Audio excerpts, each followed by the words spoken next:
Welcome to today's episode of 219 GreenConnect, where we explore topics about the environment and green living in Northwest Indiana. For past show archives, news, and upcoming events, you can check out our website at 219greenconnect.com or join us on Facebook or Twitter. You can also subscribe to our podcast via iTunes. Today's show is sponsored in part by Energizing Indiana. Together, we'll do powerful things. Find out how you can save money and help the environment by signing up for a free home energy assessment. Visit our website and click on the Energizing Indiana logo to sign up. I'm your host, Kathy Sipple, and with me today, I have Paul Quinlan from the Shirley Heinze Land Trust. Welcome, Paul. Hello. Thank you. Good, and you've been on the show before. You've got plenty of things to share, but today we're going to be talking about Shirley Heinze Land Trust recent acquisition of the Meadowbrook property in Valparaiso. That's right. Great. So congratulations on that. Can you first tell us a little bit about the property? I've been out there and it's beautiful, but tell us a little bit about the property itself and how it came to pass that Shirley Heinze now owns it. Sure. Well, the Meadowbrook Girl Scout Camp, as it was formerly known, was owned by the Girl Scouts of the Greater Chicago and Northwest Indiana region since about 1960. They ran it as a camp for Girl Scouts for about 50 years. Prior to that, the land had been a farm, and so portions of it are recovering from agriculture. They're returning to forest naturally through natural succession. And then other portions of the property have these deep wooded ravines with really mature forest and great big giant sugar maple and beech trees on them. And that's pretty typical for what you see on the Valparaiso moraine. The property itself is 74 acres. It has a great infrastructure of trails and picnic shelters and cabins that we intend to use as part of our environmental education efforts. And how it came to pass is that the Girl Scouts approached us because they were in the process of sort of streamlining their operations.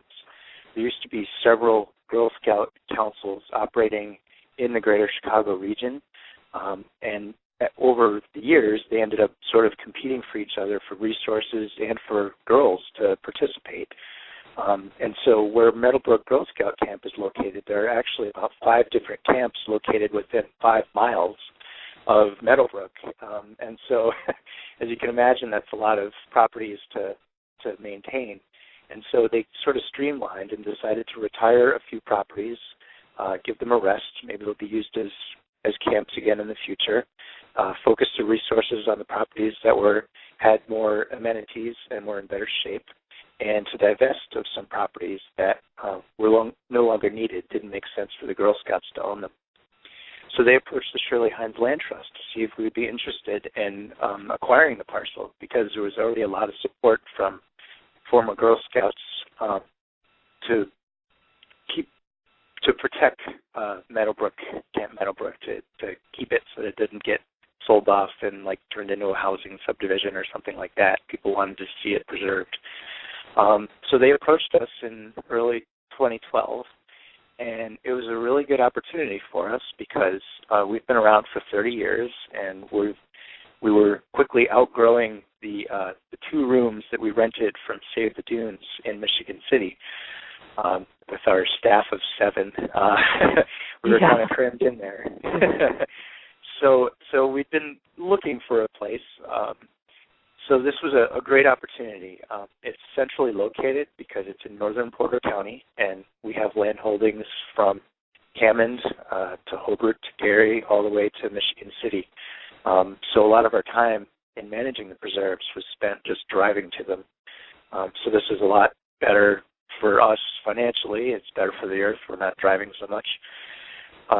So that's a great thing, and we're able to have some room to expand and partner with some other organizations as we use this property.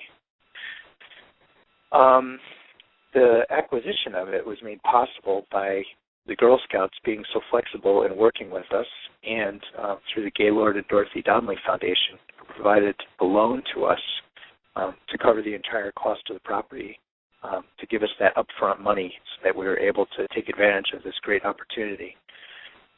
We've already paid back half of that loan already with a grant that we received, from the Indiana Bicentennial Nature Trust, which is a special fund related to the nature license plates.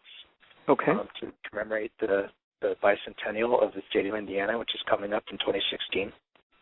So we received a $240,000 grant from the Bicentennial Nature Trust to put toward the purchase price of the property.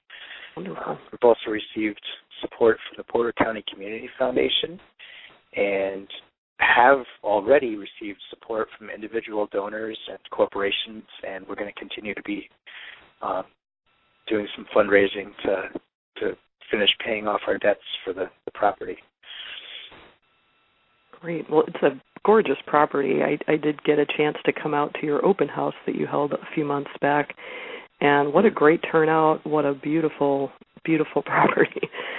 So I don't think I mentioned when I introduced your role, your title is Stewardship Director, is that right? That's right. Okay. So as such, how does your role kind of interact with this new property, or what are some of your responsibilities with it? Right. So for those who don't know, Shirley Heinze's mission is kind of threefold. It's preservation, restoration, and education. So we try to seek out natural areas, usually ones that are pretty high quality or that can be returned to high quality. And we go out and we do a lot of active management on our properties, controlling invasive plants, returning fire to the ecosystem, particularly in the cases of prairies and savannas. On forested properties, we do a lot to improve the health of the forest and to reforest areas where trees had been removed historically for agriculture or whatever purpose. So as that relates to Meadowbrook, Camp Meadowbrook, as I said, it was an old farm. A lot of it had been cleared and used for agriculture, some of it in crops, and it looks like some of it possibly just hay fields and grazing. The portions of it are really undisturbed. There's a large, there's a 6-acre wooded ravine that runs through the property, and a tributary of Salt Creek flows through it. And it's a really high-quality stream and a really high-quality forest in the ravine. A lot of spring ephemeral wildflowers like trillium, Dutchman's breeches, and things like that.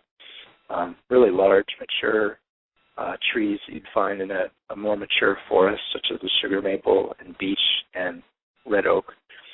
And they're doing quite well in there. And so that's our reference point for the property, because it represents the kind of forest that you would see on the Valparaiso Moraine in an area that's been forested for a long time. And so we're going to look at reforesting portions of the property that are still open. So we'll be planting a lot of trees in some old field areas on about 20 acres of the property. Some other areas where the forest has started to regenerate on its own. It has a lot of pioneer species growing in it, such as elm and cherry and ash, and that's the natural succession for a forest. Those trees will be replaced by oaks and beech and maple eventually. But there's kind of a hiccup in the system because of the emerald ash borer in our area, and so most of those ash trees on the property are infested with the ash borer, and they're dying. And so as they fall down, it's going to really open up the canopy through those portions of the property. And unfortunately, there's already a lot of invasive shrubs on the site, such as bush honeysuckle and multiflora rose and autumn olive. And they're already creating a thick understory where our native tree species are unable to get established and grow as seedlings underneath that. So when the ash trees fall down, all we'll have is a canopy of honeysuckle and autumn olive and things like that, unfortunately. So our twofold approach is going to be to remove all the invasive woody species, interplant some native trees to replace the ash so that we have a healthy forest canopy, and kind of speed the forest on its way to a more mature forest that is more typical of the Valpo moraine. Okay. So it sounds like, a big job, but you've got a plan. Now, sure is. when you do this work, is this something that you would do as one of your events that you list on your website, where you have volunteer days and people come out to kind of help literally get their hands dirty?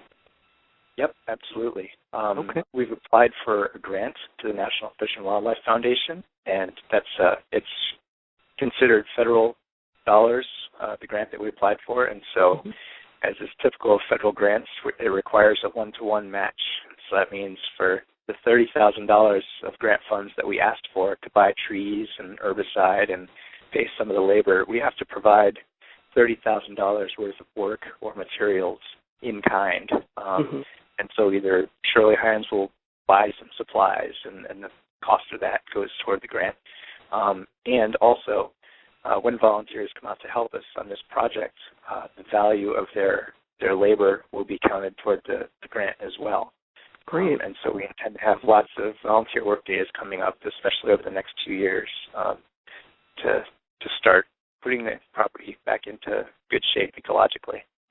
Well, and I'm sure volunteers learn a lot when they're, on the job. People who are interested in forestry and horticulture and that kind of thing probably get quite valuable lessons working side by side with you and the other staff.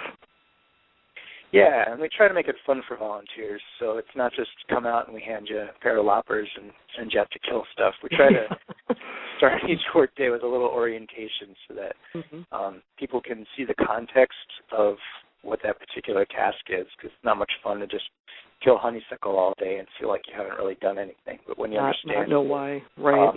It's a step in a big process that it helps a lot. Well, that's great. And I will mention that we'll be posting kind of a recap of this show, a summary online afterwards on our site, 219greenconnect.com. And I'd like to include links to your website and your Facebook page. But for anybody who's listening now, you want to give a shout-out and tell people how they can find out about these opportunities and learn more about your organization? Sure, absolutely. The best source of information is our website. It's www.heinzetrust.org, and that's spelled HEINZETRUST. That's all one word. And that has a calendar of events. There's a Google Calendar, on there that lists the upcoming work days. We typically have at least one a month, usually the second Saturday of the month. The calendar also lists volunteer events and hikes and other educational opportunities that are going on. In addition, we try to keep the calendar updated with the schedule of where our stewardship staff is through the week. And so if people have a few hours to kill on a odd weekday or whatever, they can look at the calendar and see where we are and catch up with us if they want to do like an independent volunteer, give a little volunteer time as they're available, especially if you're not available Saturdays. So yeah, that website, and it lists all of our events and gives descriptions of the scheduled work days that are coming up, and links to the hike program that we have, and all kinds of information on our preserves, how to find them, how to get to them. Good. And I know I get periodic emails from you guys too, so I'm sure there must be a newsletter sign-up form, and that gives me updates about what you're doing. So please do check out the website, and then I believe that will guide you to your Facebook page and all the other ways people can connect with you. So that's heinzetrust.org. So what have you got coming up? What's new and exciting? Upcoming, we have our hike program is starting to get underway here. There's still space available on some of these hikes. Every year we do a series of hikes or workshops. This year we have 4 of them. These are the kind of, the special hikes. We ask for a $25 donation to cover them because we get local experts in, and sometimes we visit properties that aren't usually open to the public, or some other neat aspect that has added value to what you'd get if you just came out for one of our free hikes that we do at other times during the year. They're going to be covering topics such as dragonflies in Beverly Shores. They're going to take an in-depth look at Hoosier Prairie Nature Preserve in Griffith, which is owned by the Department of Natural Resources. It's going to be a great hike led by Tom Post. He's worked at his job as a regional ecologist for, some 30 years or so. He's a great local resource. Another hike coming up later in August will be a bird migration hike at the Indiana Dunes State Park. It would be more of a workshop, than a hike.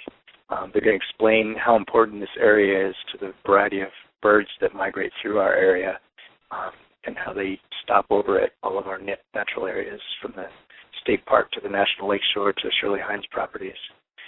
And then the coup de grace is our bus tour, backed by popular demand. There's room for about 50 people on the bus. We're renting a charter bus. That's on August 24th. We're going to start out at Meadowbrook Nature Center and tour most of the Shirley Heinze properties. We'll go from all the way out to Hammond, I believe, to see Seidner Nature Preserve, drive through the Dune and Swale region, see some prairie remnants, head back along the moraine to see, obviously we'll stop at Meadowbrook, but we'll see Ambler Flatwoods near Michigan City. It's a rare boreal flatwoods complex. It's our largest preserve at 350 acres. And we'll see a little bit of the Great Marsh restoration work that's going on in Beverly Shores. So it's a really great way to see a lot of these properties, and it's all narrated as we go along, of course. So you get to have people explain the landscape of Northwest Indiana and how that affects the ecology of it, and how humans affect the ecology of it too, how we can help it be a healthier place. That sounds great, and that might be a really good one too for people that might have mobility issues or aren't able to do traditional hikes. You could get quite a bit of information, from a moving vehicle. Certainly, it's great to get out there and experience the trail, but if you just can't do that for some reason, this is a good one to check out. And I do want to say, too, just a little nod to another group I do work with, and that is Sustainable Indiana 2016. They're named that because of the Bicentennial that you alluded to previously. And their aim is to take one statewide mass action each year leading up to the Bicentennial to kind of get us moving in a more sustainable way. This year's initiative is called Take the Trail, and so all of the events that Paul just mentioned, I believe, are also included in the statewide calendar that is on the Sustainable Indiana website. So that's sustainableindiana2016.org, and you can find out more about Take the Trail. We're actually looking to document 2016 stories or instances of people getting out and taking the trail. So I have included Shirley Heinze Land Trust on our Facebook page. We've got kind of a fun little thing going on where I've mentioned a lot of different trail event organizers, and I'm asking people just to simply tag your logo if they've come out and enjoyed, a hike or an event that you've organized. Certainly if we've got, event organizers that supply us with a list, that's really easy, but I know that's, not always easy for the organizer. So anyway, that's a fun way that hopefully will get you some more exposure about what you do and just show people the wide variety of options that are out there. I don't want to take people away from your calendar, but another local calendar that we've got that will help compile some of these different events in the Northwest Indiana area is on our own 219 GreenConnect site. There's actually a calendar page, and we just in the last month have upgraded our calendar interface so that it's quite easy to set your location. You can do a radius around it and look for the kind of events that you're interested in. So if you're interested in a volunteer opportunity or a trail opportunity, that kind of thing, you can hone in on those results within your window of opportunity. So, Paul, I think some of your events, if not all, are on here, but you guys are certainly welcome to put all of them on here too. I know it's a little extra work for you, but it's completely free. You just click on the plus add an event gray button, and that will allow people to search, all area events right from here too. So really trying to get people out there. We don't want it to be for lack of information that people don't get to these events. I know you can't get to everything, but certainly want to make it as easy as possible for it to be accessible and to just inform. So all of these sound great. And another thing I'd like to link on this repost that we're going to do of this episode is a blog post from one of our own interns who was also a volunteer at one of those invasive species management events that you held. Her name is Sarah Weaver, and she actually wrote a really glowing post about how it really changed her outlook, it changed her life, and really, was a great time. So I want to encourage you, if you're listening to this and you're wondering if this type of thing is for you, to get out and give it a try. As Paul said, you learn, it's fun, you're doing something good for our local environment, and it can truly be life-changing. So anyway, probably enough about that. But cool. Back to your land. I mean, trees obviously take quite a while to grow. So how do you go about restoring such a large property? Do you kind of make a map, make a plan, and do it in stages, or how do you go about it? Yeah, we kind of look at the habitat that's there and the different kind of threats or issues that each part of the property has. Sometimes it's related to past land use in different areas. And so there's we kind of map out portions of the property based on the habitat, the soil types, and the topography, and figure out what natural community is best suited to that, or identify the natural community that's already there, and see what kinds of help it needs, like restoring the hydrology to improve a particular wetland, or removing invasive species, or an overgrown prairie. We would, remove the excessive woody species and try to burn it regularly.